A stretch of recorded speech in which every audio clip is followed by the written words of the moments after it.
The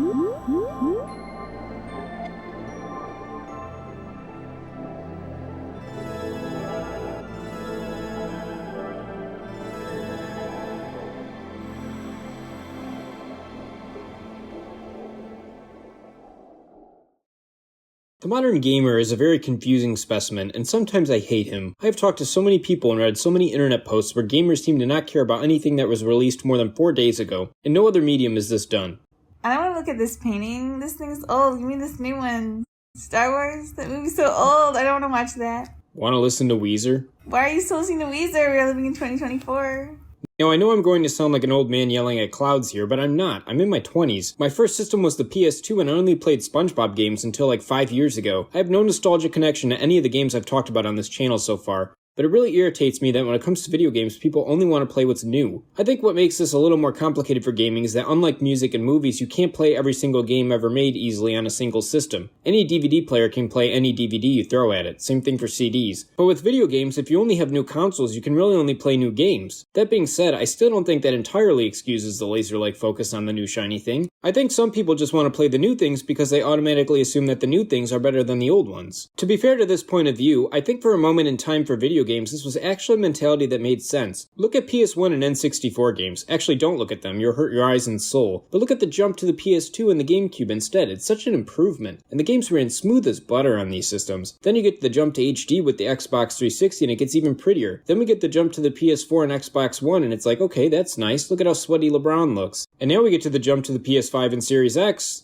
And actually we didn't jump at all because most of these games work just fine on both systems. All this to say that newer doesn't necessarily mean better anymore, which conveniently brings us to Endless Ocean Luminous. Now let's get this out of the way. I do not hate this game like a lot of people seem to. I don't think it's a bad game, I think it's a very disappointing one. That being said, the questions we seek to answer today are 1. Is Endless Ocean Luminous a good game that is worth your time and money? And 2. Is it a good sequel to Blue World? Let's start with number 1 and judge this on its own, with no attention to what came before. Endless Ocean Luminous, like its predecessors, was developed by Eureka, who made Tetris 99, Pac-Man 99, and Super Mario 35. Let's keep that fact in mind, shall we? It's a game about swimming in the ocean and cataloging various species of fish. Because this series is called Endless Ocean, it takes place in the water. Video game swim mechanics tend to be very hit and miss, but I'm pleased to say that they work quite well here. You can change altitude with the right shoulder buttons, move in any direction with the analog stick, move the camera with the other analog stick, and do a dash by hitting the B button. What I'm less enthusiastic about are the scan mechanics. You hold down the L button to scan, and whatever fish you're focused on will be scanned, but if you hold the scanner too long or let go of the scan button before pressing the cancel button, you're taken to a close-up view. This is fine in theory, but when you're just doing quick scans because you have to scan literally thousands of fish in this game, it's disorienting when you accidentally switch to the close-up view when you didn't want to. This game looks pretty in my opinion, and the biomes are nice and diverse. The addition of the prehistoric aquatic life is just genius, and it really adds a lot to the atmosphere here. The music is just fine, and the menus feel really bare bones and are completely lacking in personality. The game has no combat or health system. This type of game has often been referred to as a cozy game as of late, a genre which has been growing in popularity really since the massive success of Stardew Valley and Animal Crossing. The main gameplay loop consists of scanning every fish you see that is covered in this blue goo. By holding down the L button, getting as many of them highlighted as you can, and then pressing A to read a fun fact about them. You can also find treasures on the ocean floor when this indicator starts flashing in the top right hand corner of your screen. Occasionally you'll come across a riddle you need to solve by taking a fish to that location. While doing these 3 things, you fill out a tablet containing 99 missions to complete, but those missions all involve either scanning fish, salvaging, or solving riddles. That's it. Every now and then you'll be prompted to go find some specific fish somewhere in the world in order to make a legendary fish appear, but that's it. Those are the only mechanics in the entire game. Also, the world is procedurally generated. It's not handcrafted, so this makes things feel even more bland. In addition to that, the blue goop that covers everything kind of takes away from the atmosphere of being in the ocean. You don't really get to enjoy the beautiful sights of nature when it looks like somebody vandalized all the fish. So the mechanics are simplistic and the atmosphere has issues, but if there's an enjoyable story to keep these things moving and creative uses of the mechanics throughout it, sometimes this can be overcome. The problem is, the story is extremely bare bones. The only NPCs are this random guy named Daniel who does nothing of note, and my AI helper who sounds like Siri and puts me to sleep. I'm your survey, exploration, and research assistant AI. You may call me Sarah. I'll be providing support to you during your dives. Thank you for your hard work on behalf of the Ocean Research Project. The head office reports that you're one of their best. There's no characters I really grasp onto here. I'd go as far to say that the story is completely pointless and may as well have not even been here. Spoiler alert if you don't want to know about the story. I doubt you'll actually care when you play the game and see how bare bones it is, but still, quick warning.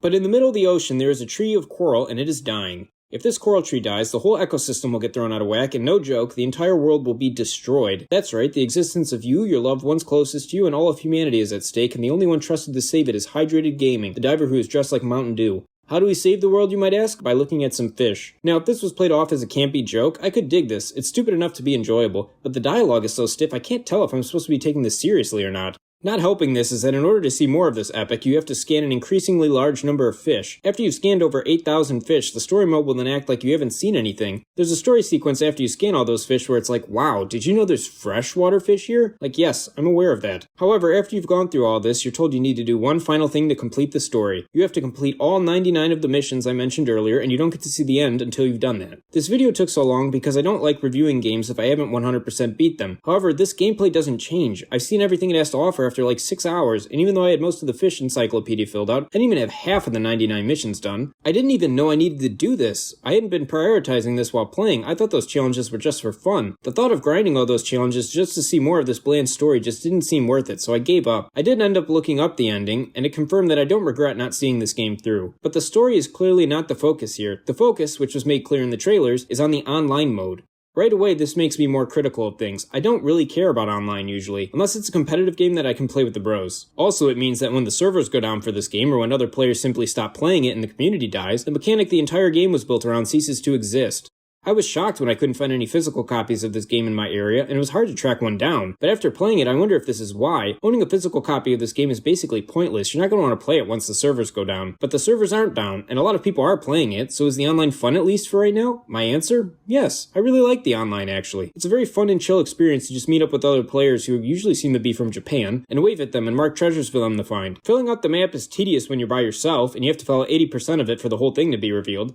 But when you're online, this is a lot easier with many other people working with you. The problem is that you're still doing the same two things. Scan fish and find treasure. That's it. It's just the same thing, but now with other people around. You have an hour-long play session before the time expires and you need to start a new map. It's pretty fun for a little, but after a while you realize you're just doing the same things over and over and over again. Also, the other things created for the online mode, like the outfits and the emotes, are very limited. I thought character customization would be a lot more in-depth than what it is. Also, why is green $3,000 and dark green $30,000? What is this economy? And if I'm done playing on a certain map and want to go to a new one, why do I have to pay 5,000 coins if my previous map's hour hadn't expired yet? What's the point of that? It just means I have to play by myself for a while because I'm penny pitching in order to save up for the confidence emote. The focus on online play and limited story make me wonder if this was originally supposed to be an NSO type game similar to Tetris, Pac-Man, and Mario 35. It really feels like the story was added at the very last minute, especially with it introducing different biomes after you've certainly seen them a million times. If you planned this game around having a story, I don't think an oversight like that happens. I have a really strong feeling it was added in the 11th hour. I could be wrong, but I can't help but think that that's what happened.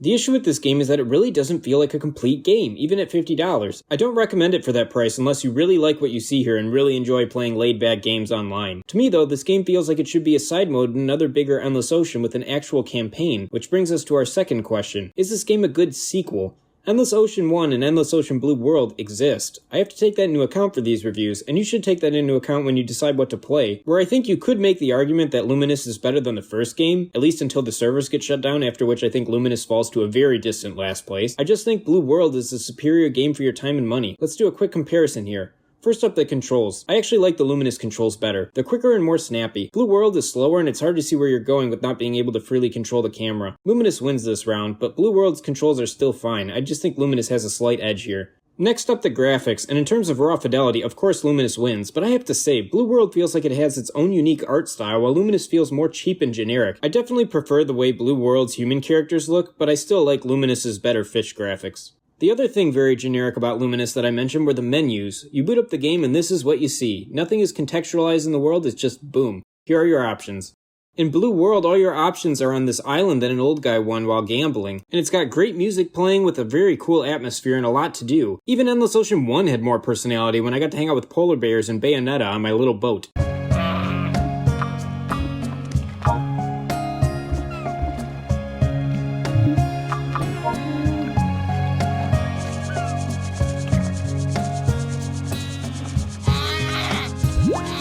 Looking at the gameplay mechanics, Luminous just lost so many things from Blue World. In that game, you identified fish one by one, which made finding them so much more special. Also, certain fish and events would only be seen in a specific place depending on the time of day, location, and even the cycle of the moon. The treasure hunting also feels watered down in Luminous. In Blue World, you had to choose to go in the treasure hunting mode, and the beeping and scanning sound just made it feel so much more satisfying. Sure, in Luminous, it's nice to not have to switch from scanning for fish to scanning for treasure, but it also makes it less special. I don't deliberately hunt for treasure in Luminous, I just go find it whenever the indicator blinks. Then there's the fact that Blue World had cool side quests to go on, and there were a ton of them, and they had a lot of variety. You could take pictures of specific fish and give guided tours for money, and that money actually bought useful upgrades that help you progress through the story. You could decorate your island, you could try to attract fish to a coral reef you were building, you could set up an aquarium, you had cool NPCs to talk to. There's just so much Blue World did that it's just gone now.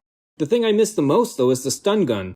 In Blue World, the sharks and other dangerous aquatic life were actually a threat and attacked you. When one came close to you, a warning would pop up. You'd either have to run away quickly or swap to the stun gun, figure out the direction they were coming from, and hit them several times to calm them down. It wasn't a super in-depth mechanic, but the sudden sound of the warning siren, combined with the potential anxiety of not knowing where the shark is actually coming from, in addition to having to navigate your tools and select the gun before being able to counterattack, actually made for really intense experiences. If you got hit, your oxygen meter, which is also completely absent in Luminous due to not fitting in with the multiplayer-focused gameplay, would deplete and you'd run out of air faster. If you were in the middle of a dungeon or exploring a faraway area while relying on having enough air to make it all the way through, this could make it so that the stakes were actually pretty high. You could lose a lot of progress if you ran out of air. I think the overall reason I'm disappointed in Luminous is that it takes a step back from having the sea life actually affect you and vice versa. In Blue World, the interactions between you and the sea creatures were still very limited, but there was something. The first Endless Ocean didn't really have any interactions, and it felt like Blue World was correcting that issue and moving the series forward, but Luminous goes right back to the fish acting completely lifeless. It's a big shame. The fish don't feel alive in Luminous like they did in Blue World. Lastly, the story in Blue World was nothing earth-shattering, but was enough for you to want to see things through to the end. And I actually really like the NPC characters in the game. Luminous is just a polar opposite. I had no interest in the story, and I don't think the developers really did either.